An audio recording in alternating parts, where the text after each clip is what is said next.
السلام علیکم ناظرین، میرا نام ہے ہارون اجاز۔ امید کرتا ہوں آپ سب خیریت سے ہوں گے۔ ہمارے آقا صلی اللہ تعالیٰ علیہ وآلہ وسلم کی ایک بہت ہی پیاری حدیث مبارکہ ہے۔ حضرت ثوبان رضی اللہ تعالیٰ عنہ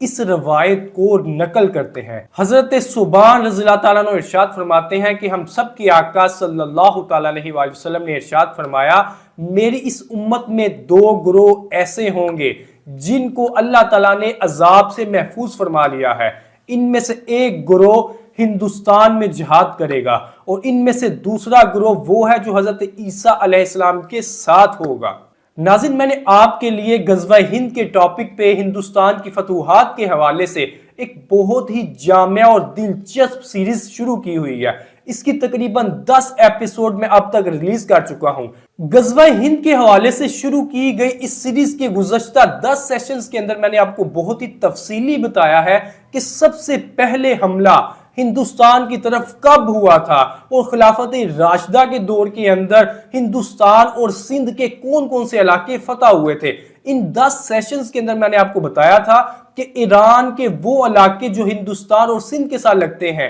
جیسے خراسان ہو گیا، سجستان ہو گیا، کرمان ہو گیا، مکران ہو گیا، بلوچستان ہو گیا، اس کے ساتھ ساتھ سندھ کے اندرونی اور بیرونی جتنے بھی شہر ہیں جو ہندوستان کی سرحد کے ساتھ لگتے ہیں، ان کی فتوحات کے متعلق میں نے بہت ہی تفصیلی اس سیریز کے اندر آپ کو پہلے ہی بتا دیا ہے۔ ناظرین، اگر آپ جاننا چاہتے ہیں کہ کرمان کب فتح ہوا تھا، سجستان کب فتح ہوا تھا، مکران کب فتح ہوا تھا، خراسان کب فتح ہوا تھا، سندھ کے مشہور علاقے کند ابیل کب فتح ہوئے تھے، کیکان کب فتح ہوا تھا، داور کب فتح ہوا تھا، اس کے ساتھ ساتھ بلوچستان کب فتح ہوا تھا، تو ہماری اس جامعہ سیریز کو ضرور دیکھیے۔ آپ کو ہندوستان کی فتوحات کے حوالے سے بہت ہی تفصیلی انفارمیشن ہماری اس سیریز کے اندر مل جائے گی۔ شاید ہی یوٹیوب کے اوپر، فیس بک کے اوپر یا سوشل میڈیا کے اوپر اتنی تفصیلی انفارمیشن کسی نے شیئر کی ہو جو ہم نے اس سیریز کے اندر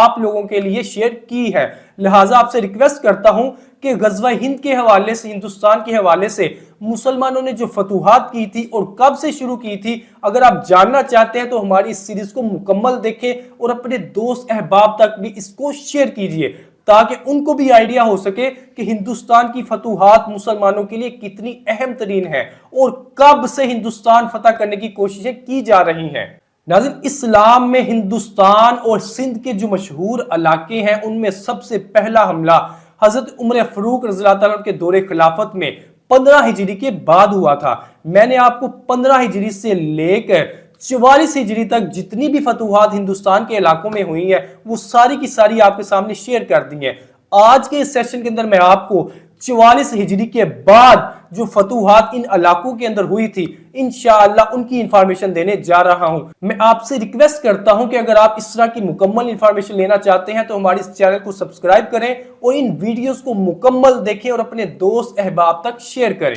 ہندوستان کی یہ فتوحات کوئی آسان کام نہیں تھی بلکہ مشکل ترین مہمات میں یہ شامل ہوتی ہیں۔ میں نے آپ کو بتایا تھا کہ 15 ہجری سے لے کے 44 ہجری تک ہندوستان، سندھ اور ایران کے یہ جتنے بھی علاقے فتح ہوئے تھے یہ کوئی ایک مرتبہ فتح نہیں ہوئے۔ مسلمان ایک مرتبہ ان کو فتح کرتے تھے، فتح کرنے کے بعد یہاں پہ حالات کنٹرول کرتے تھے، پھر واپس چلے جاتے تھے۔ جوں ہی یہاں کے رہنے والے ہندوؤں کو، راجوں کو، بادشاہوں کو اور یہاں کے مقامی لوگوں کو موقع ملتا تھا تو وہ دوبارہ پھر مسلمانوں کے خلاف بغاوت کر دیتے تھے، تو مسلمانوں کو دوبارہ پھر ان علاقوں کو فتح کرنا پڑتا تھا۔ ان میں سے بہت سے شہر تو ایسے بھی ہیں جن کو 5 مرتبہ بھی مسلمانوں نے فتح کیا ہے۔ آپ مکران کا شہر دیکھ لیں، بلوچستان کا شہر دیکھ لیں، کرمان کا شہر دیکھ لیں، کیکان کا شہر دیکھ لیں، سجستان کا شہر دیکھ لیں، بلوچستان کا شہر دیکھ لیں، اس کے ساتھ ساتھ خراسان اور سندھ کے جتنے بھی شہر ہیں اگر آپ ان کی فتوحات کا مطالعہ کریں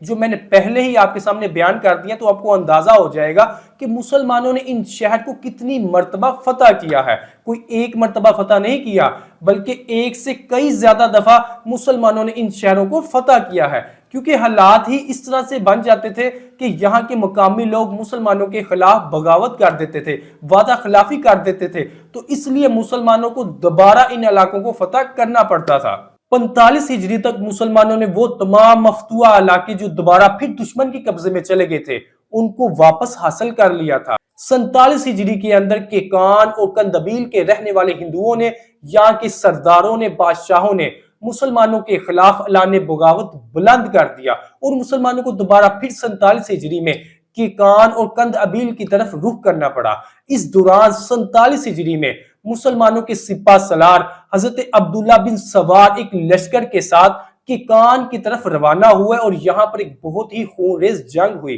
47 ہجری کے اندر کیکان کے رہنے والوں نے ارد گرد سے چاروں طرف سے بہت سے لوگ اکٹھے کیے تھے، جن کی وجہ سے یہاں پر ایک عظیم لشکر تیار ہو چکا تھا اور مسلمانوں کی یہاں پہ تعداد بہت ہی کم تھی۔ لہٰذا 47 ہجری کے اندر کیکان کے رہنے والے ہندوؤں نے مسلمانوں کا بہت ہی زیادہ جانی نقصان کیا اور اسی جنگ کے اندر مسلمانوں کے عظیم سپہ سالار حضرت عبداللہ بن سوار رضی اللہ تعالیٰ عنہ بھی شہادت کے منصب پہ فائز ہوئے۔ آپ کے دیگر ساتھی بھی اس جنگ کے اندر شہادت کے منصب کے اوپر فائز ہوئے۔ اس جنگ میں مسلمان بہت زیادہ نقصان اٹھانے کے بعد مکران کی طرف چلے گئے تو ان تمام علاقوں کے اندر بغاوت پھوٹ پڑی اور مسلمانوں کو بہت زیادہ نقصان اٹھانا پڑا۔ یہاں پر مسلمانوں نے جتنے بھی علاقے فتح کیے تھے وہ دوبارہ پھر ہندوؤں کے قبضے میں چلے گئے۔ 47 ہجری کے اس عظیم واقعہ کے بعد حضرت امیر معاویہ رضی اللہ تعالیٰ عنہ نے ان علاقوں کی طرف ایک عظیم سپہ سالار جن کا نام ہے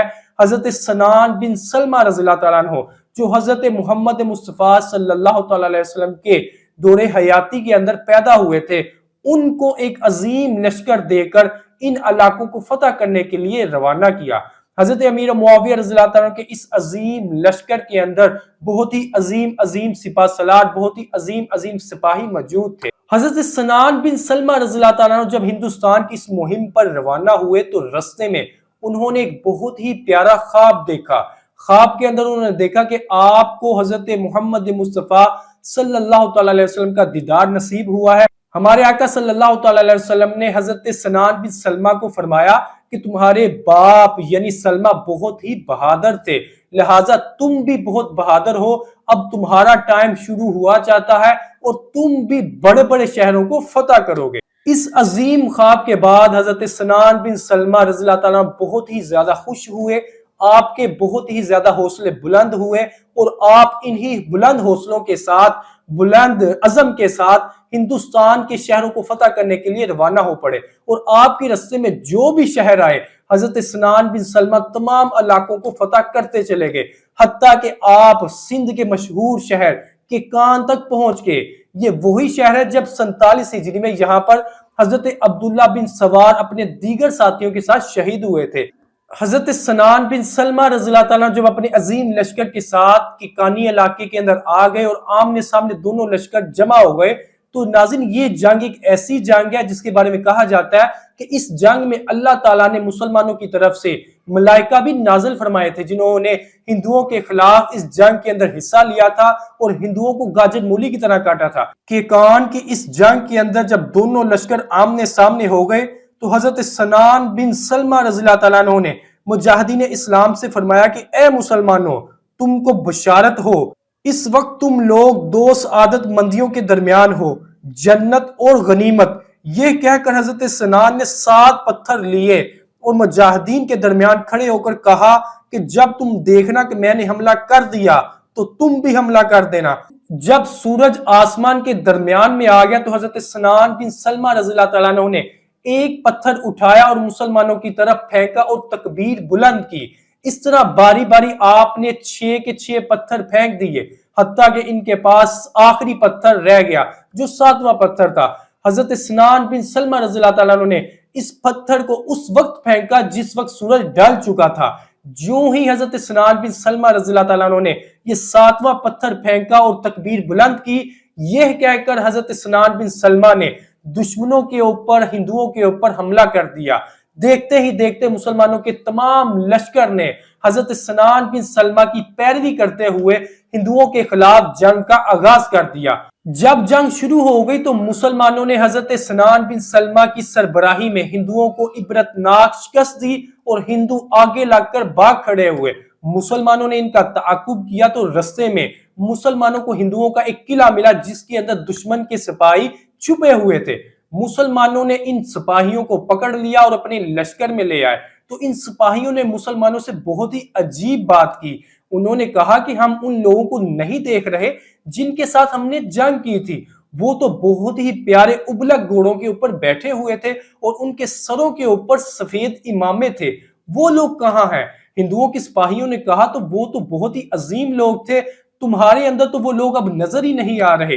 وہ تو بہت ہی عظیم لڑنے والے تھے، وہ لوگ کہاں ہیں؟ ہم نے تو تمہارے ساتھ جنگ ہی نہیں کی۔ ہندوؤں کی ان باتوں کو سن کر حضرت سنان بن سلمہ رضی اللہ تعالیٰ عنہ اور ان کے لشکریوں نے کہا کہ یہ اللہ تعالیٰ کی طرف سے ہماری غیبی مدد تھی۔ اس جنگ کے بعد مسلمانوں نے جب اپنے لشکر کا معائنہ کیا تو اس جنگ کے اندر مسلمانوں کا صرف ایک سپاہی شہید ہوا تھا، تو مسلمان بہت ہی زیادہ خوش ہوئے کیونکہ اس جنگ کے اندر اللہ تعالیٰ نے مسلمانوں کی فرشتوں کے ذریعے سے مدد فرمائی تھی۔ غزوہ ہند کے حوالے سے، ہندوستان کی عظیم فتوحات کے حوالے سے آج ہمارا 11واں سیشن تھا۔ ان 11 سیشنز کے اندر میں نے آپ کو 48 اور 49 ہجری تک مسلمانوں نے ہندوستان، سندھ اور ایران کے جن عظیم شہروں کو فتح کیا تھا، جن عظیم علاقوں کو فتح کیا تھا، ان عظیم فتوحات کے متعلق بہت ہی جامع طور پر آپ کے سامنے انفارمیشن شیئر کی ہے۔ انشاءاللہ نیکسٹ ایپیسوڈ کے اندر، نیکسٹ سیشن کے اندر آپ کو یہاں سے ہی مزید انفارمیشن دوں گا کہ کس طریقے سے مسلمانوں نے ہندوستان کے ان علاقوں کو فتح کیا تھا۔ ناظرین، آج کے اس سیشن کے اندر میں نے آپ کو بہت ہی اہم انفارمیشن یہ دی ہے کہ کیکان کی اس عظیم جنگ کے اندر مسلمانوں کی طرف سے اللہ تعالیٰ نے فرشتوں کو بھی نازل فرمایا تھا جنہوں نے ہندوؤں کے خلاف اس جنگ کے اندر حصہ لیا تھا، جس کی گواہی ہندو سپاہیوں نے خود دی تھی کہ ہم نے ایسے لشکریوں کو دیکھا ہے جن کو آج سے پہلے کبھی نہیں دیکھا، اور آج بھی آپ کے ساتھ ان کو نہیں دیکھ رہے جو لڑنے کے بعد واپس جا چکے ہیں۔ ناظرین، یہ بہت ہی اہم انفارمیشن تھی، اس سیشن کو غور سے سنیں، اپنے دوست احباب تک شیئر کیجئے۔ اگر آپ ہندوستان کی عظیم فتوحات کے بارے میں جاننا چاہتے ہیں، ناظرین ہمارے اس چینل کو ضرور سبسکرائب کریں، ہمارے اس چینل کے ساتھ جڑے رہیے تاکہ آپ کو مکمل انفارمیشن ملتی رہے۔ تھینک یو، اللہ حافظ، پاکستان زندہ باد۔